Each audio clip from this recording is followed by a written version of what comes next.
Serious, Redditors who came from a country with heavy censorship, what was the most surprising thing to find out after you left?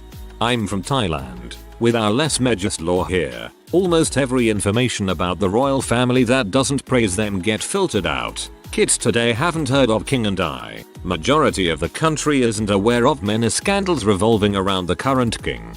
Malaysian here. As a person who generally spends a lot of time and money, food and Tesco Lotus, in Hatai, we have nothing but respect for your old king. King Bhumibol, Song Fra Jarian. However, your new king, not so much. I grew up in South Korea watching Pokemon and the female villain's waist was always black, like she was wearing a top under the shorter top. Realized later on that they covered her belly with black color so that she wouldn't show her belly button. Also in One Piece they change all of Sanji's cigarettes into a lollipop and there's no blood every time they fight. Dude, you watched the 4Kids dub, the most hideous a dub can ever get, and it's American.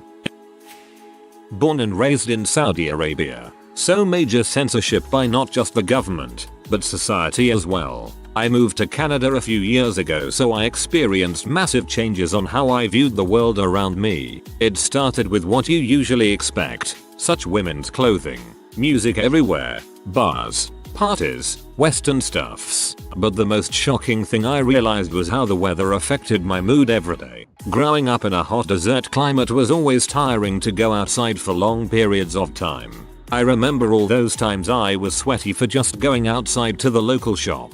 People over here spend a majority of the days indoors with the air conditioner always on. I got used to it, but it always was something you had to deal with and it ruined my mood almost every day. When I moved to Canada, I was so relieved that it was so cold and refreshing it is to stand out and not sweat at all. Sure there's rain, but it's better than facing the blazing hot sun any day. I could actually look up at the sky and not have to squint my eyes to look at the blue sky. In SAR, I noticed the sky was much paler in comparison to CA. My experience in a much more easier climate helped me feel more relaxed and less stressful all the time. I'm British. I really enjoy how this turned into a weather comparison. China, you don't have to leave the country to find some surprising things since we have internet and VPN. Nowadays, learned about Tiananmen Square massacre when I was 12, learned about Tibet Free when I was 18, learned about how Taiwan people want independence when I was 20 or so, learned about Western media also has biased opinions against different countries when I was 22 maybe. I'm Chinese Canadian who lived in China, currently here right now.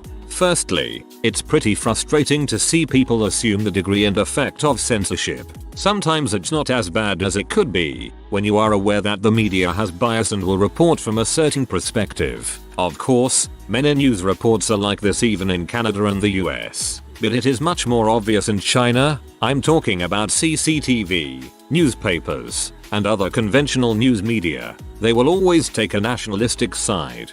However, what I believe is the worst censorship is the ones on search engines and social media. The government actually does not take a direct approach and censor information. Rather, the search engine companies themselves do the censorship in fear of government interference. Top search engines such as Baidu, Sogao, etc., and social media like WeChat will block certain links themselves. WeChat will sometimes refuse to take you to a certain website, etc. There was a rumor a few years back that if you have a certain number of followers on VIP Weibo, Chinese Twitter, you would be put under some list where your posts and accounts would be monitored and potentially deleted erased. Not sure how much truth is in that. Other than that, some websites are blocked in China, YouTube, Facebook, Twitter, MySpace, Instagram, Pornhub, and some more. For Chinese people it's not really a big deal as we have our own versions of these in Chinese. But if you really need or want access then just buy a VPN.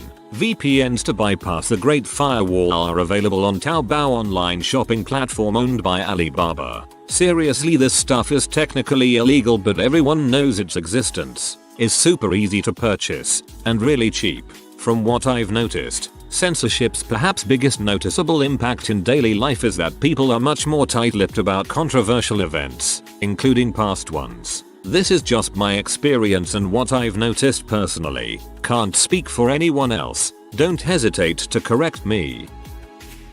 I am born and still currently live in Singapore, so did not really leave per se. However, when the internet became far more popular and in a way, North American centric, many of my views began to change. When I was a child up till about 14, drugs were the absolute taboo in society. It was like, oh god, if you so much see that crap, you will die. It was not until later did I realize the difference between the god-awful ones like H and the somewhat okay ones like marijuana. That being said, I wouldn't touch drugs with a 10-foot pole in Singapore or now. Death penalty. That was very much the same with premarital sex, where schools advocated abstinence until children were older and finally discovered things by themselves.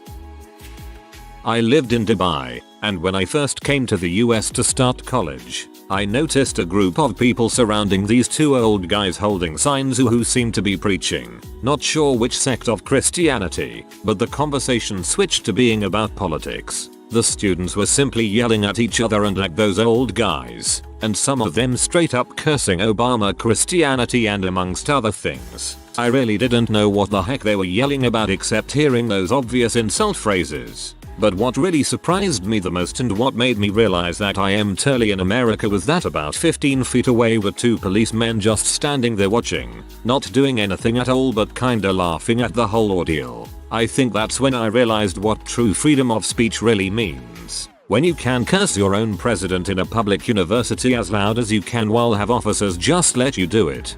Officers just let you do it. The officers don't let us do that. The Constitution lets us do that. Grew up in Malaysia and never knew anything about the Holocaust until the advent of good internet access in the late 2000s. World War II is mentioned in our history textbooks, but not the bit where 6 million Jews were exterminated. We have a tendency to censor anything pro-Jewish. Schindler's List and The Prince of Egypt were not allowed to be played in movie theaters here. Holy frick. I knew that Holocaust denial was rather common in some countries, but to never even have heard of it. Venezuela. I was surprised how much information there was to be had about the situation in the country. Local media is government owned and report nothing that matters. Was very difficult to find out where the protests would be and when, which caused me to run into National Guard repression a few times. Gov was and still is fighting a very intense information war to disorient and demotivate the opposition as much as possible. Lots of sites blocked and only accessible via proxies, but the internet quality is crap and it was very slow to use the proxies. Twitter was our main source, but again, very unreliable and full of fake crap and madurabots. Like a couple of others here, I grew up in apartheid South Africa, and it took years for me to realize how much the government of the time had concealed what was happening to the non-white people of the country. Going to places like the Apartheid Museum is sobering. Me too. Recently I happened upon some Wikipedia and other sites that touched on Walter Basson and some of that stuff. Truly depressing, the crap that went on. I left Oman, where I grew up, for college in the US. For the better part of the past 5 years, traditional and social media are censored when it comes to the leadership of the country. You can be thrown in jail if you posted anything that is deemed to be a threat to the order of the country. That includes invoking riots and political movements opposing the current leadership. However, it has to be made clear that current Sultan, Qaboos, who ruled the country since 1970, is loved by the vast majority of the public. That's why many people tend to turn a blind eye to such censorship. We also have heavy non-political censorship. All sex scenes and nudity in movies and TV shows are either blurred using a beam of light or CG shadows or outright deleted. That's also applicable in cartoons and anime, in addition to hiding partially visible boobs, waist, and female thighs via multiple techniques. All P websites are blocked, except the ones that are not. Books regarding the Omani civil war that took place just before the current sultan took over are also hard to come by, as most of them don't get authorized to be published. The First Amendment, in general, was a pretty foreign idea in the sense that you can make fun of political and religious figures like the Potters and Jesus without getting into deep crap. I'm still not a big fan of how Muslims are portrayed, but I made peace with the fact that everyone has an agenda they wanna serve. In both countries, thanks to the media, we view people from different cultures as the others and forget that we're just humans and most of us just want to lead a simple life. I also found it interesting how media in both countries view a conflict very differently. I was the last intake to do 2 years of national service in South Africa. Shortly after I went in, to get it over and done with, they announced it was going to be abolished with the guys coming in mid-year doing 18 months. And NBSP. My parents weren't connected internationally through family or part of university level intellectual society, so we had absolutely no idea national service was going to end. And NBSP. If I had gone overseas for a couple of years or even just been AWOL for a few years, I wouldn't have had to do it. And NBSP. It was almost a benign, very under the radar state controlled media, so I am very much pro free speech and free media now. My Romanian friend told me that everything they said about communism was false, and everything they said about capitalism was true. That's actually super accurate and funny. Communism isn't all that great and neither is capitalism. From China, and still in China. I grew up in the US since I was 4 and then moved back to China at the age of 6. This was before the internet was actually a thing.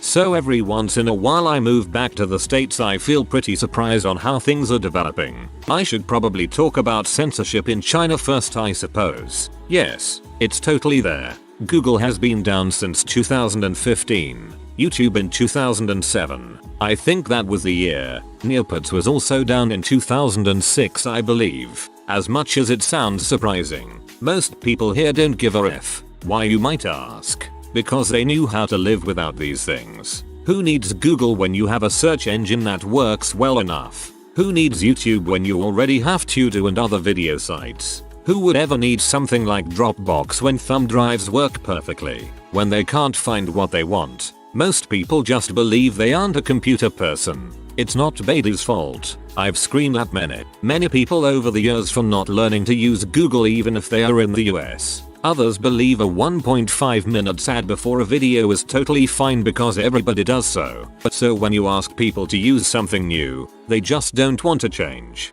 Are there people in China who actually mind about the censorship? Yes, one here. But after years of screaming censorship is bad into other people's ears, nobody listens. A lot of us are just tired. VPNs don't actually work against the GFW. Well, technically they work 80% of the time. The CCP can probe and actively block most VPN protocols, but they usually don't do it often because it disrupts businesses, which is bad for the economy. People who know about the GFW would usually use something more discreet. For example, Shadowsocks doesn't have a header that can be recognized, and it can be encrypted in 256 AES. I would also recommend it even if you are in the States and looking for a hidden proxy. One thing this told me is that technology should never be trusted. What may work today might not work when you need it again. Never be too dependent on anything. VPN's proxies may fail. Websites might be blocked. Storing your stuff on someone else's server isn't a good idea. So how does this answer the original question?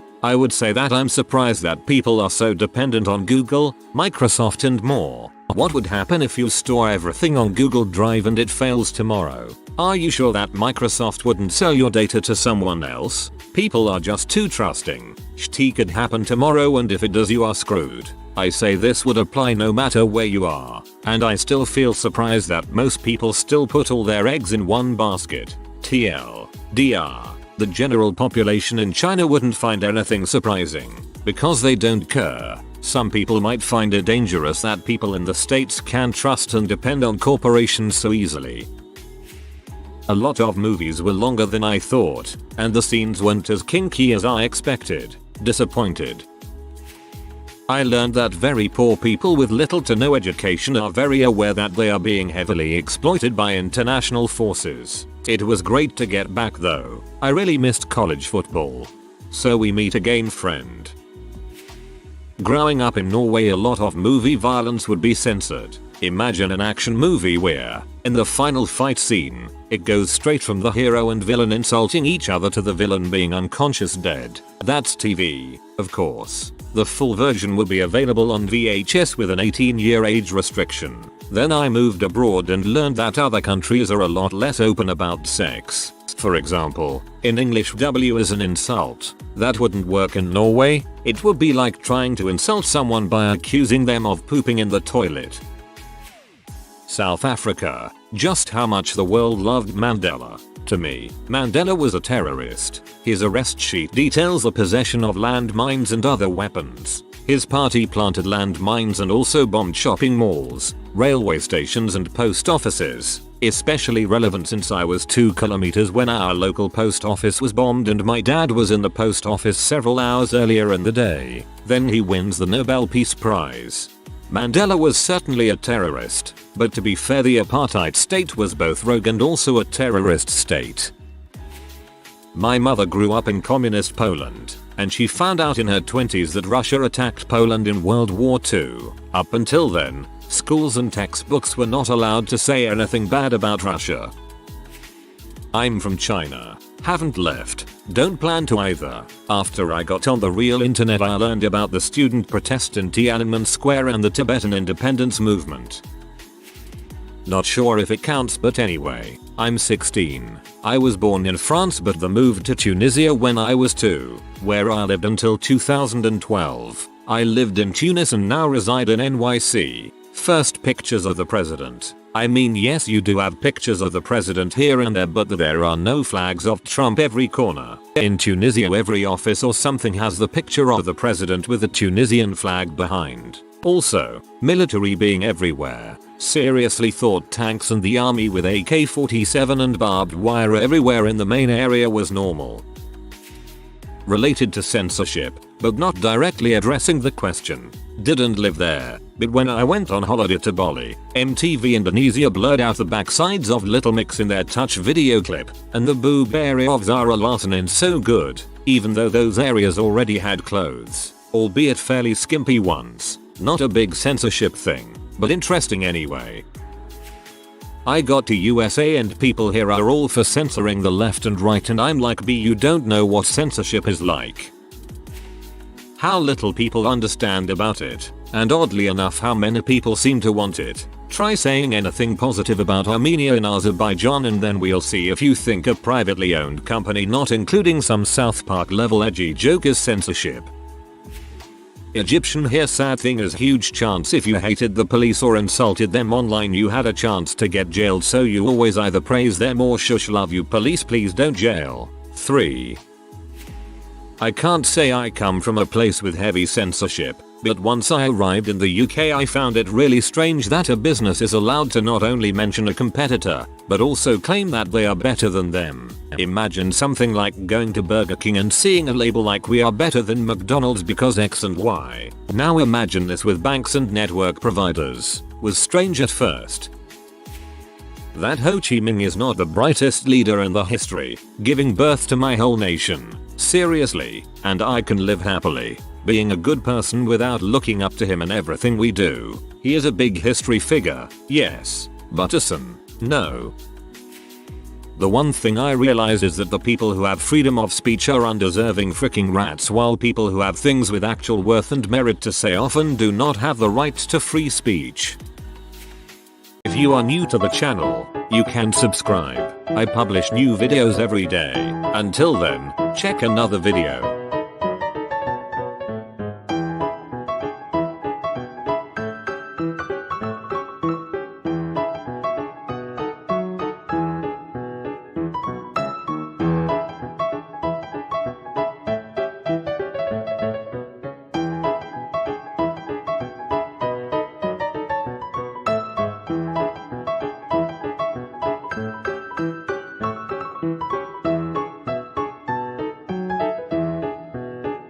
Bye for now.